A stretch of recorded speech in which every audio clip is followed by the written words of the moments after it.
This person died in 2019 at the age of 76, and he's a man. Who died in 2019?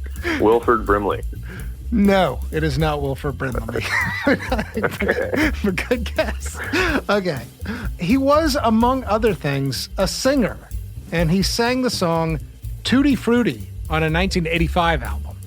Not Little Richard? Not Little Richard, but a good guess. All right. He was inducted into the WWE Hall of Fame in 2006. Mean Gene Okerlund. God damn it! How did you get it so fast? I think I remember reading something about it. I don't know. He was the announcer, you know? I can't believe you got it so fast.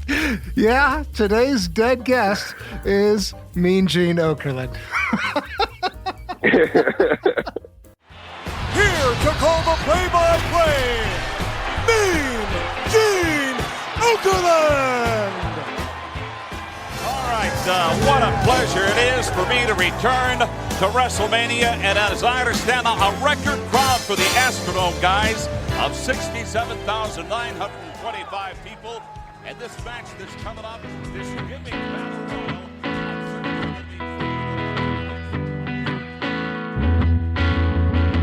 Welcome to Famous and Gravy, a conversation about what really matters in life, one dead celebrity at a time.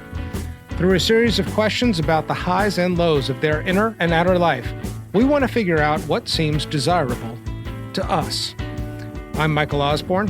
And my name is Amit Kapoor. Today, Eugene Arthur Okerlund, better known as Mean Gene, died January 2nd, 2019, age 76. Michael, give me the first line of his obituary. All right.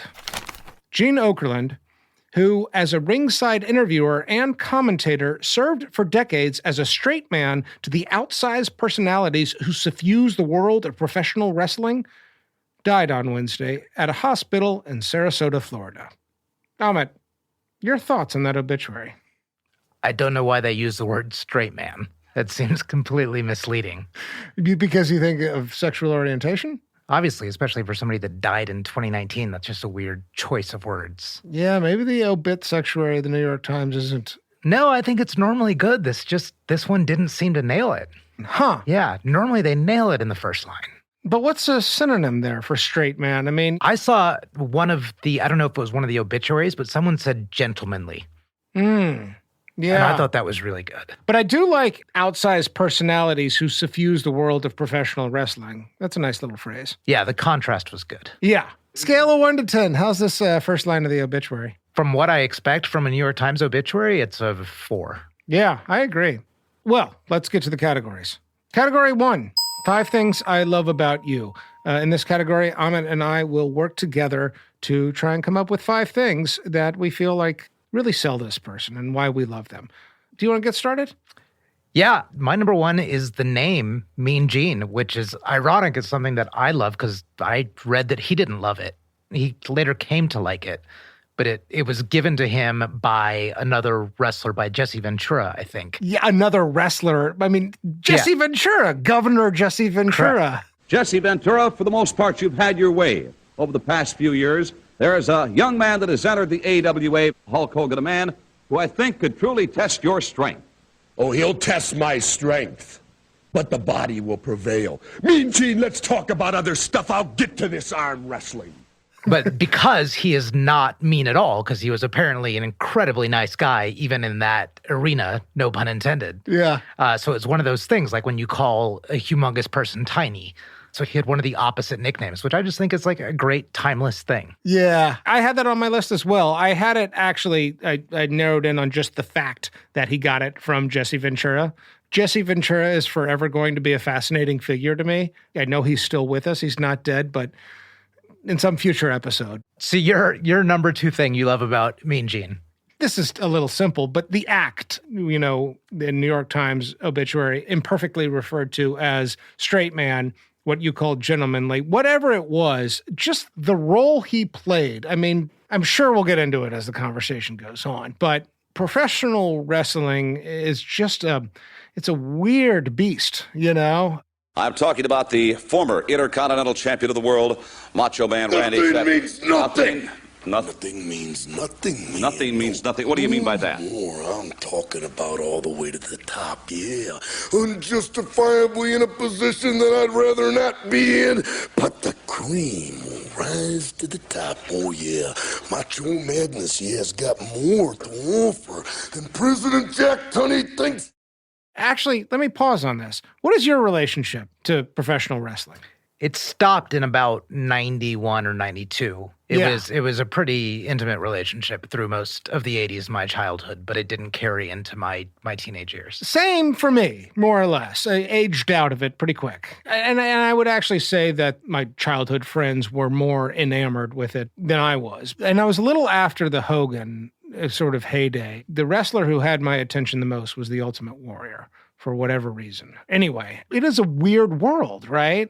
Professional wrestling. And one of the things I wonder with Mean Gene is the value add that he brought. Like, is it 10%? Is it 80% more entertaining because of the role he played, you know, match to match, and being the straight man, the gentlemanly, you know, interviewer who's acting as if he's in a normal sports journalistic environment, right? Yeah, the tuxedo and the perfectly coned mustache, it was all part of it. Yeah, exactly. It just, what a great act. And what a weird act. So that's my number 2.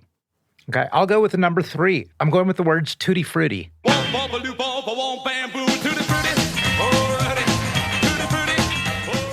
Did you listen to that?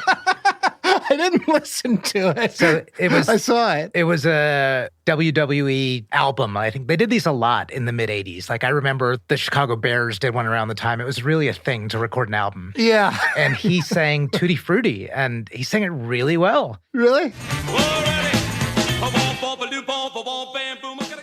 He was really good because he was a musician in the past. I read, but Tutti Frutti, he nailed. I had on my list the music background. So great minds. Yeah. Yeah, absolutely. So does that mean, is that our single number 3 then? Or does that I think so. I think it's our single number 3, and we've still got 2 more. The fact that he was the best man at the Iron Sheik's wedding. Yeah. He has a real friendship with Hulk Hogan, and that seems actually genuine. And I just don't think that that's all show. I think that that is a real friendship. He actually has friendships with a lot of professional wrestlers, so much that he's the best man at the Iron Sheik's wedding. I just love picturing him there as the proud best man. Yeah.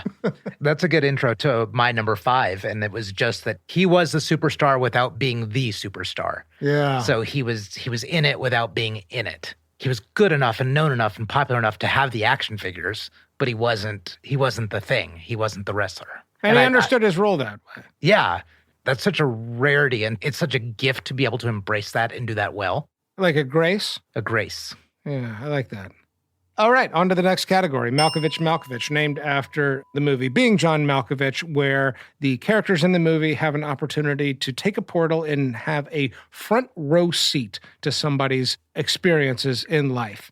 Amit, what was your Malkovich moment? Mine's a detour. It's not wrestling related. I learned that his son was on the 1988 U.S. Olympic hockey team. I saw that. And to be a parent to an Olympian, that's what I wanted to see most from him, especially a guy like him who had his life in, let's call them athletics, or in the periphery of athletics. But just the pride that must have come from that. That's when I wanted to be behind his eyes. That's a good one. I do wonder about his relationship to sports generally, because professional wrestling is this weird, I mean, there is athleticism to it. And for whatever judgments you want to lob, incredible bodies involved in pro wrestling. But it's also scripted and story and entertainment and has elements of staging. So what was his second favorite sport? Probably hockey if his son was an Olympian. I'm not even sure wrestling was his favorite. I'm not even sure wrestling was in his top 3 or 4. Yeah. But do you think he enjoyed sports? Do you think he'd even call himself a sports journalist? I think he would call himself a sports journalist, but I don't know that's what he was after. I think he enjoyed sports, but I think he enjoyed the announcing and the character playing more than the fact that it was actually around a sport. And I mean, there is some caricaturing of sports journalist in his role, in his performance. When I asked the question, would he call himself a sports journalist? You said yes, I think faster than I would, because I feel like he's a man playing a sports journalist on entertainment TV for a product that is, I guess all sports in a way are entertainment, but it's less about competition and more about fan loyalty and who we are rooting for and what different personality traits we get behind as fans. It's fake, no doubt, and it's the personality traits, but it's still, he might have known the outcome of every match, but he doesn't know what happens immediately next. And as a journalist, especially as a play-by-play type of announcer, you have to be able to react to that. And you have to be in that quick reactive flow state. Yeah. And that's where I think the journalism came in. Your Malkovich moment. Yeah, there is a story in the early 70s, and I think this was before pro wrestling became as staged as it came to be in the 80s and 90s. There's a point where somebody calls him on the phone and says, you need to step in. He's like, whoa, I don't know anything about wrestling. And the person says, it's going to be okay. You need to step in and do this and take over this job. He did not plan for this detour into the world of pro wrestling sports journalism / fake sports journalism. I love origin stories that begin with somebody talks you into something that you're just not ready for or you don't think you're ready for, and you wind up being, you know, the most iconic figure in that role for generations. Somebody says, you need to go get in there and announce this wrestling match, and he says, I don't know anything about wrestling, and somebody convinces him, and that doesn't matter, you're the perfect man for the job. I would have liked to have had a front row seat to the slow emergence of confidence that has to happen. Okay, I'm being asked to do this, I'm going to do this anyway. The walking through fear that led to everything that followed. So is it the walking through or the overcoming it? What's the difference?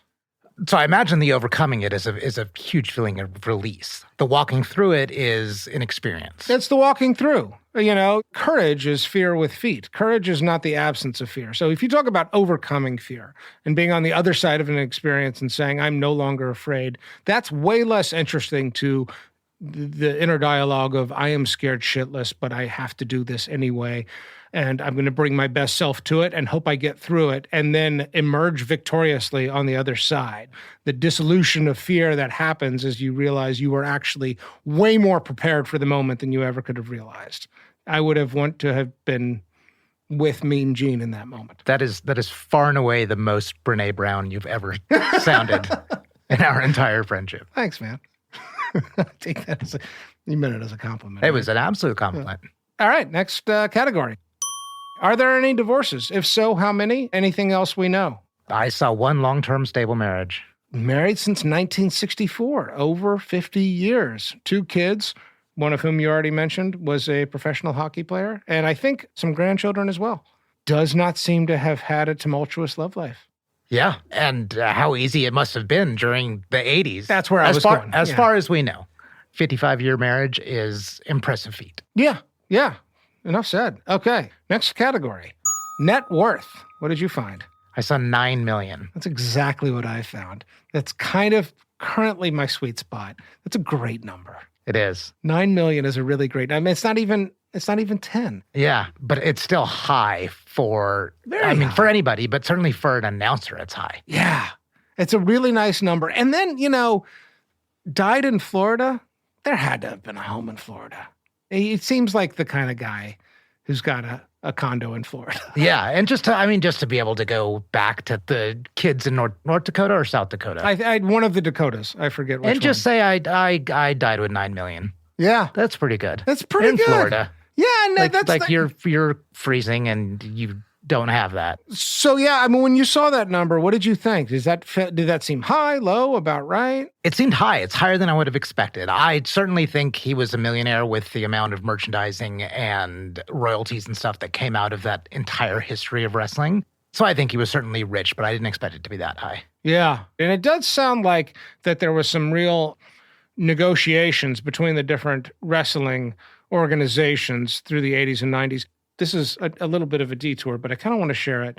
Were you aware of the history of wrestling and how the WWF got into a kind of war with I think WCW, and that this was like a pissing contest between Vince McMahon and Ted Turner? I've only know of it peripherally. I only know the WWF. I know that there was divisions and unifications and all of those things, but I don't know the history. I did not either. About the time I faded out of being the target audience for this was, I think, when these divisions heated up.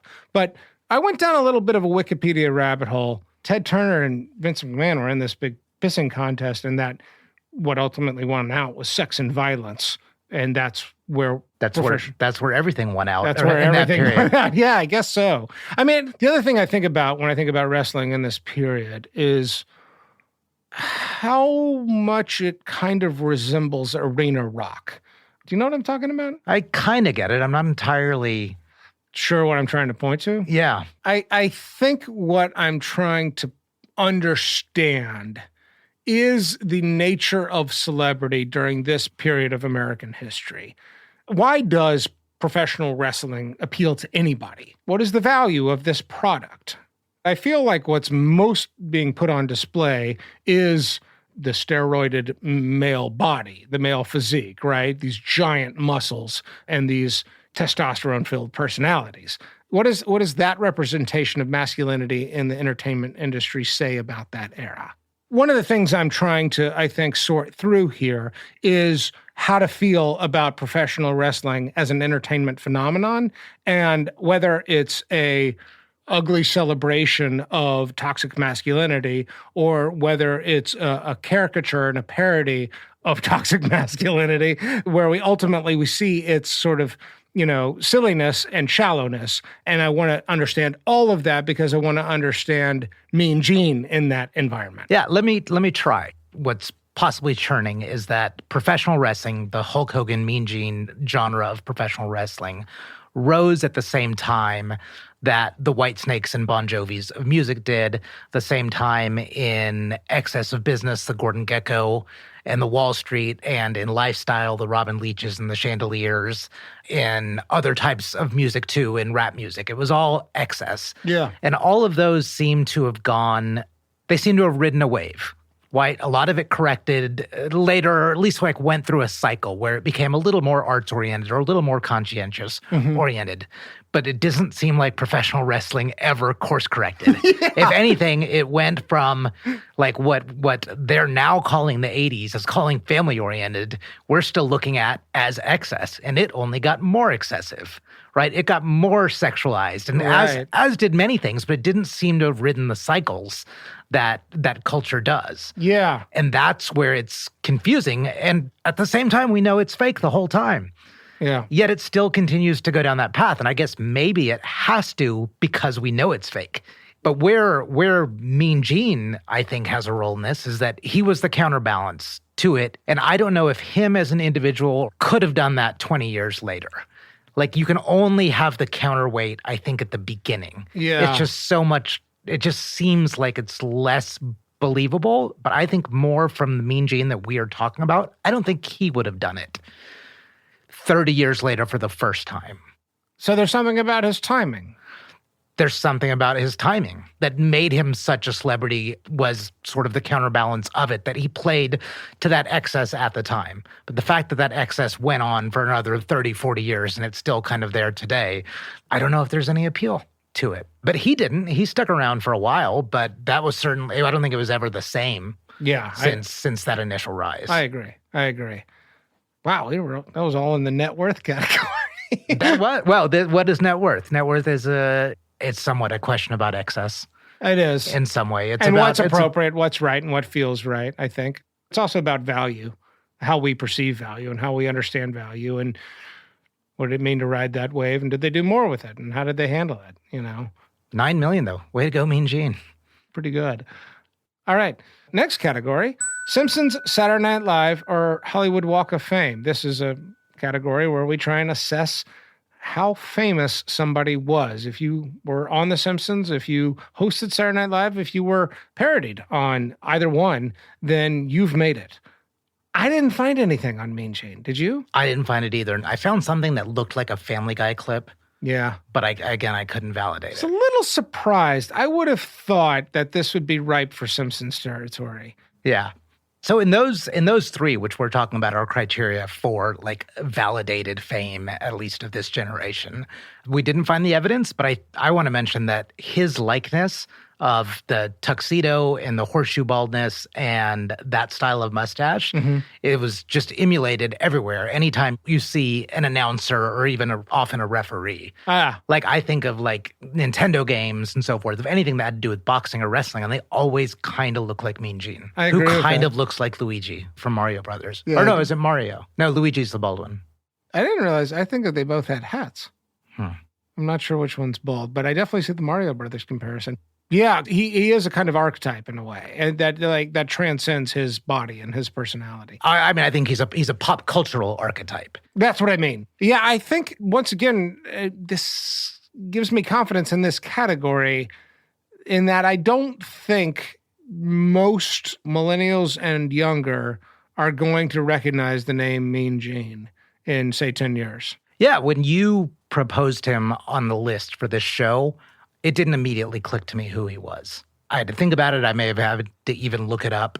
I mixed it with Mean Joe Green, I think he was a football player. Fair enough. There's not 100% name recognition, even for me, a child of the 80s that watched this. Yeah, right. You have to have logged a certain number of wrestling hours for it to even have any kind of familiarity. And if you have no relationship whatsoever with professional wrestling, then this name means nothing to you, even though, Mean Gene has a nice ring to it, obviously. Yeah. And $9 million. And $9 million. Potentially in the bank. Let's not forget about the $9 million. Okay, next category. Man in the mirror. Did he like his reflection? As a balding and increasingly bald man, I think no. That's my hunch. I also do think he is surrounded by men with a certain kind of physique of which he stands in stark contrast. He's shorter, a little chubbier, and everybody around him has gigantic muscles.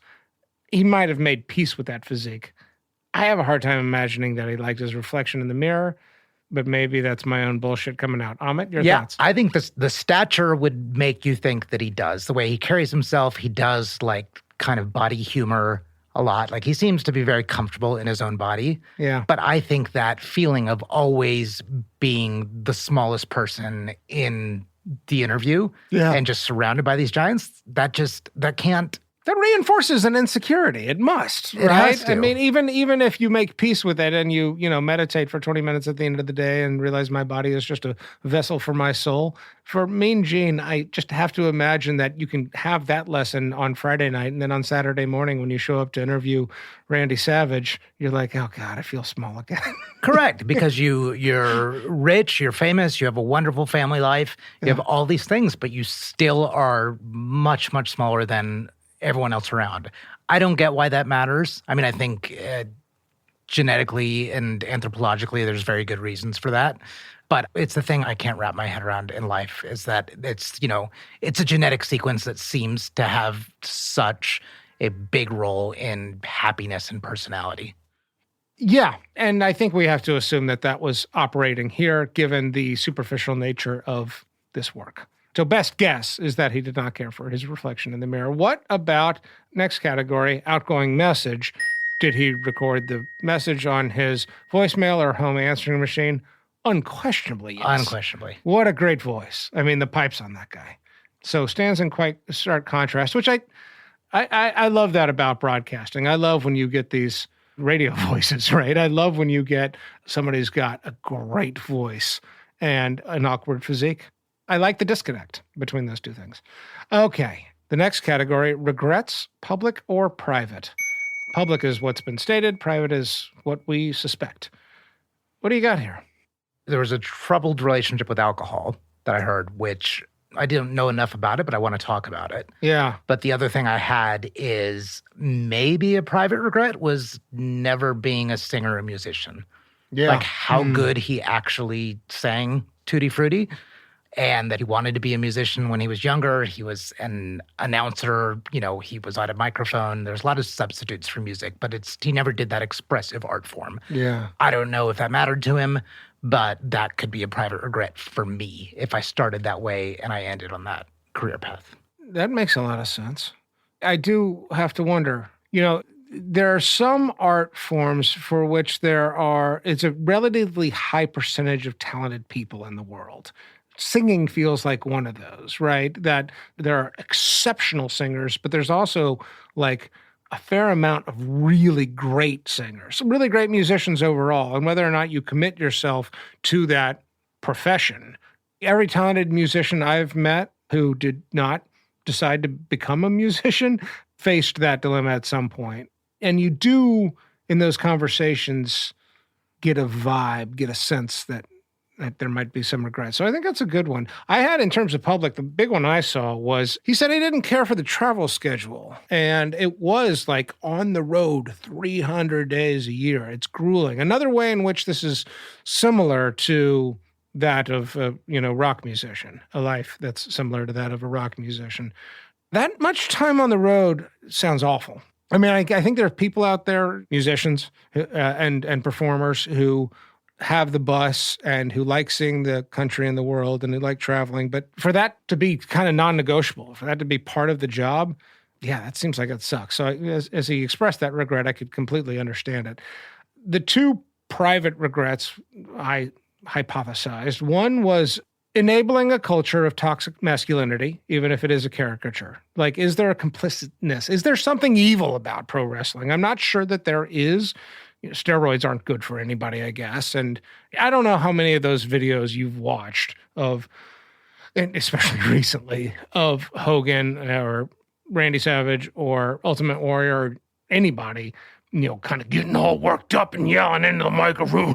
And here's the thing, Mean Gene, It's funny on TV. You meet that guy at the bar and you're like, I don't want to run into that guy. He's about to raise hell. Fuck those guys. Yeah, there's a glorification of bullying. Yeah, right. And muscles are the only thing that matter. And, that's not the same thing as fitness. That's not the same thing as bodybuilding. This is more about aggression and promoting that flavor of aggression. And I don't know if it's a bad thing or not, but I'll tell you the moment that actually happened here.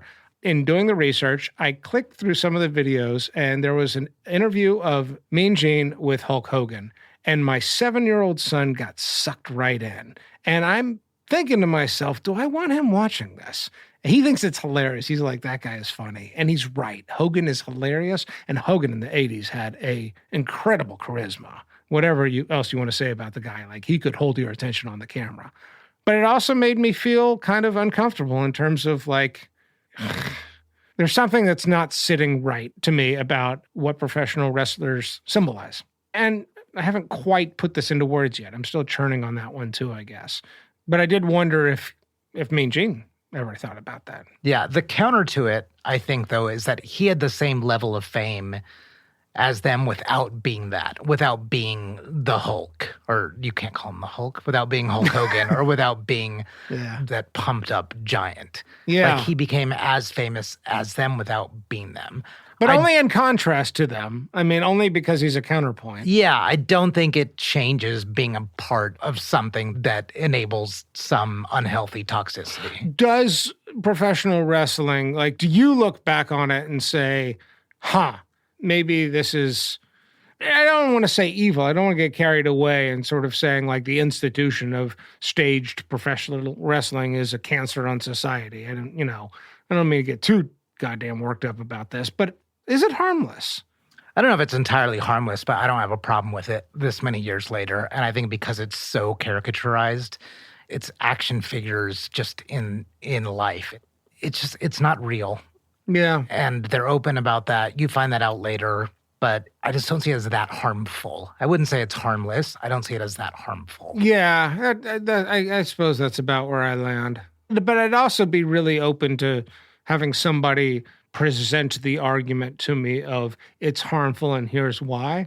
I think if somebody were to put that into words, I'd be very receptive to it. But in the absence of that, I agree. I think it's largely harmless. Okay, so the other regret, the heavy drinking. What did you find on this? All I saw was a sort of quick entry on Wikipedia that he was a lifelong drinker. And finally, we've reached it. He had 5 kidneys. He had 3 different kidney transplants, one of whom was given to him by his wife, which, boy, we should have called that out earlier. Did you see that? No. His wife gave him a kidney. Not just married 50 years, but like, have my kidney. She had his kid and his kidney. So I do think that there is a difference between an alcoholic and a heavy drinker. I didn't see a criminal record. I didn't see a broken marriage. I didn't see broken relationships. I don't see any public evidence for alcoholism. Or regret? Hard to say. That's a little trickier. Where I saw the heavy drinking come up is, I believe, around the time of his death and about these kidney transplants. So I do think that you can not be an alcoholic, you can be a heavy drinker, but you can still pickle your body over the course of many decades and die at a relatively young age. He was 76. That's a little young. Is that bad? I mean, if you pickle your body, he lived pretty long. I mean, he certainly, you can't say he died young. Yeah, I don't know that it is bad. We're saying he didn't have a dependency. Yeah, I don't know. I think that my starting point for trying to answer that question is about pain. I do think aging looks painful, right? I think as you get older, your body starts to fall apart, things hurt. I also think that that is an emotionally painful experience. I don't know enough about it. I'm still learning, but I do think that people often drink heavily to deal with both the physical and the emotional pain. And I do think you can accelerate both forms of pain through heavy drinking without necessarily drinking alcoholically. I think that there's a fine line there, but that's how I understand that. So when you ask, is it bad? I don't know. I think it's a little bit of a question of where else in life as he's aging, as the bright, shiny star of pro wrestling begins to fade off into the sunset, as culture moves on the way it does and he has less relevance, as maybe as he's recognized less frequently on the street, what happens to him and his inner life? I don't know. I don't know that it's bad that he was a heavy drinker to age 76, but it also does make me wonder, what's life all about for him after the mid-90s? Yeah. And I guess what I want to know, and it's something we'll never know, is maybe it was just a little more of a home-centered life with more than average drinking. Yeah, so long as the travel schedule didn't interfere with that. I'd hope that by his 50s, the travel schedule is cooling off so that he can be at home more. If the marriage and the family life is good, and if he's in Florida on the beach, checking out the dolphins. Next category, good dreams or bad dreams? As you put it once, this is all about the look in the eye. What do you got?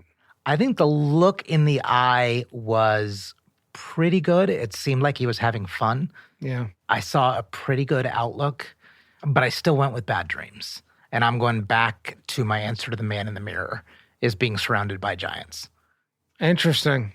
I wrote bad dreams. I couldn't say why, but to hear you offer a reason, I'm willing to adopt your reason and run with that. That there's an insecurity, probably. And that there's the name Mean Gene starts as a joke, but I also am not sure. Like, I can see a kind of warmth that exists between him and wrestlers in the interviews, but I also imagine him to be, if I'm 9 years old and he's my best friend's dad, I'm scared of that dad. Like that there is actually something commanding about him, or an understanding of what power is and what masculinity is, that I sense a darkness. I don't know where it's coming from, but I went bad dreams as well. And maybe it's because he's a product of that environment. Yeah. The pro wrestling environment. Yeah. And let's also not forget, like you talked about the interviews with Hulk Hogan and Macho Man Randy Savage. They were largely yelling at him. With the whole world watching, I'm gonna prove, brother, that I can beat you anywhere, anytime. Speaking of the Hulkamaniacs, Hulk Hogan, we have seen him here in Atlantic City, and I know millions others are watching very intently all around the world. But if you looked in their eyes, man, have you seen the fear? Yeah. And that can shake you somewhere inside, and that can come back. It's like content moderation or something. You're just exposed to all this awfulness over and over right. again. So there was a story that I must have heard on another show sometime about exactly that, content moderation. These people that have to like look at all the pictures uploaded to Facebook. Yeah, that violate the terms and that are grotesque, that are pornographic, that are violent, that are, they see some fucked up shit. Yeah, and eventually it's just a job. They're like, okay, there's that horrific thing or that offensive thing. But there's a trauma that registers in your brain that accrues over time. Correct. And maybe if such a large part of your job is being yelled at by enormous other human beings, that could come up in the middle of the night. Yeah. All right. Question 11, cocktail, coffee, or cannabis? What'd you have here? I went coffee. My time with Mean Gene, I didn't want it to be a big part of your celebration. I didn't want it to be that reflective. I think I saw a lot of myself in him, and I just wanted to have that bonding coffee. Saw a lot of yourself in him? Yeah. How so? We're like just slightly above average people in worlds that a lot of people around us do outwardly very well. You know, and he was the announcer amongst all these gold belts and all these giant biceps, and he was still something. He was still better than average. As are you, sir. Yeah, that's fine. That's fine. And I think Mean Gene was, and let's have a coffee. We don't even have to talk about it, but we just can maybe see eye to eye a little bit. That's really cool. Yeah. I love that. I couldn't decide on mine. I went cocktail because I would like an answer to this question of how he understands professional wrestling and the symbol of the American professional wrestler. You know, the body, the aggression, how he understands that appeal, whether or not that is not necessarily, whether or not that's good or bad, but I don't have great things to say about professional wrestling, but there is a kind of art somewhere in here.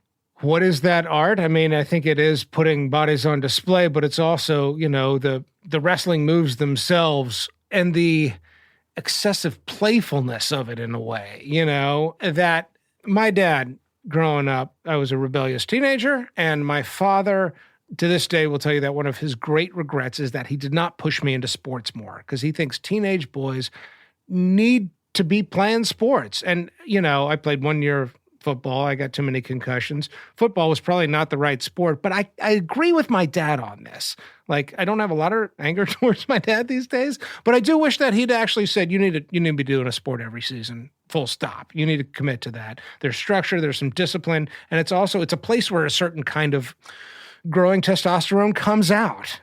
Some of that is natural, and this is the best we in society have for dealing with that part of the process of boyhood into manhood. And, you know, I don't even know if Mean Gene was doing the same thing for women's wrestling. I don't think he was. We've mostly focused on the masculine thing because it's such a part of the product. But I would have liked to hear him talk about that. I would have liked to sat down, I think over a drink, to hear his take on how to feel about professional wrestling. Would you have bought his drink as you did mine last night and later became aghast at the bill? Probably, based on what I know about Mean Gene's drinking. Yeah, I think I would have. All right. Wow, we're here already. The Vanderbeek, named after James Vanderbeek, who famously said in Varsity Blues, I don't want your life. Ahmet, do you want Mean Gene's life? So the pact you and I have is we don't make the decision until we get to this question. Yeah. Obviously, we can't help our own minds from jumping back and forth, but this has been a true jump back and forth. Really? For me. Yeah. Yeah, and I'll tell you what I don't like, what I don't want. I've said I don't like the being surrounded by giants. I don't like being around these people that are not just giants, but are trophies. They're the ones getting the belts and getting the girls and getting the more money, and you are just kind of to take the line from the obituary, the straight-laced guy around it. Enabler in a lot of ways. You're teeing them up. Yeah, so I don't like those feelings. But I'll tell you what I do like: the family life, the consistency, the wealth. And I'm going to tell you, I will take it. I want your life, Mean Gene. Wow. And where I'm going to land on is... Wow. And I think one of the first words we said at the beginning was grace. right? We said grace. I offered the word gentlemanly. So I think to be that, to be surrounded by giants and surrounded by the trophies, but to have enough grace to be that counterbalance and to be just, at best we can tell, happy and good with yourself. And the key to me is, I think, greater than, right? So he was not the 6'8" steroided giant. He did not have those giant belts. He was not the biggest star. But the way he carried, the way he had fun, the way he lived a reasonably long life and one marriage and grandchildren and still wealthy, it seems to me a greater than life than being one of the other wrestling superstars. You really might have just talked me into it. I'm not sure I got a whole hell of a lot more to say. I felt like I was a lean no leading up to it. I don't know why the travel schedule really turns me off. The idea of being on a road and rootless, that you can have a committed marriage, but it's only maybe one of the reasons that marriage is so committed is because it's kind of transactional and not all that intimate, maybe, with that much travel. I do think it looks fun enough. I don't necessarily want a front row seat to all the shenanigans that must have gone on and, on the road and with the wrestlers. But I don't know. It's kind of fun, it's kind of fun. I could see it being kind of fun. He did land in the sweet spot of $9 million. Can't look past. That's a nice amount. You know, that's good. That's worthwhile. And the fact that there is a long-term marriage, even not knowing enough about it, and grandchildren, I think there's enough here that I'd say yes as well.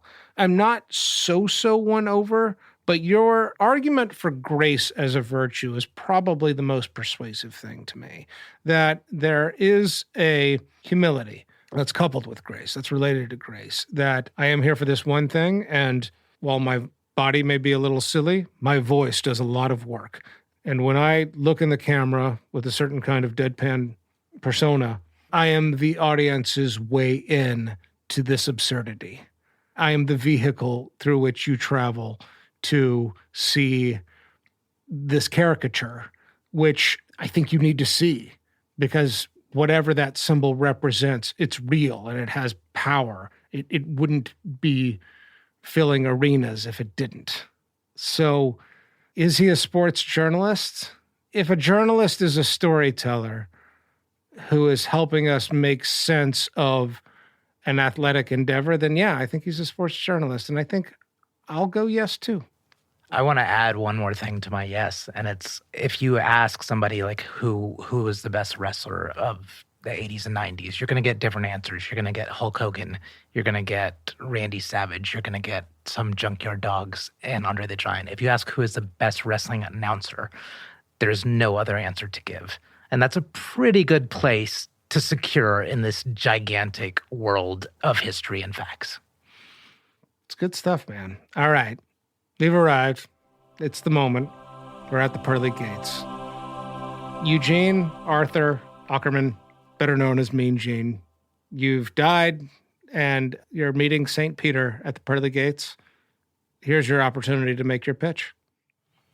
They called me Mean Gene in irony. I was, in fact, probably the nicest guy in the industry, and this is the first time I've said it aloud. But so nice that I was asked to be best man, even at some participants' weddings. But the job I did, first and foremost, was a family person, a father, a grandfather, a husband. But the other job I did was also being somewhat of a TV father. And by that, I mean a role model.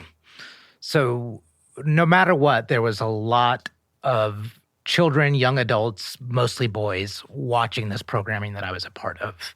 It was often me next to some gigantic human being who was celebrating anger and violence and yelling and screaming. And next to them was me, who was also famous, who was also a hero, who also had the action figures, who was also in the cartoons. To the parents watching their kid next to them, watching this program on TV, they can look at two figures on the screen and at least they can say, I would be okay if you grew up to be one of those. Let me in. Thank you for listening to this episode of Famous and Gravy. If you're enjoying our show, please go to Apple Podcasts to rate and review. You can sign up for our mailing list at famousandgravy.com, and you can follow us on Twitter at famousandgravy.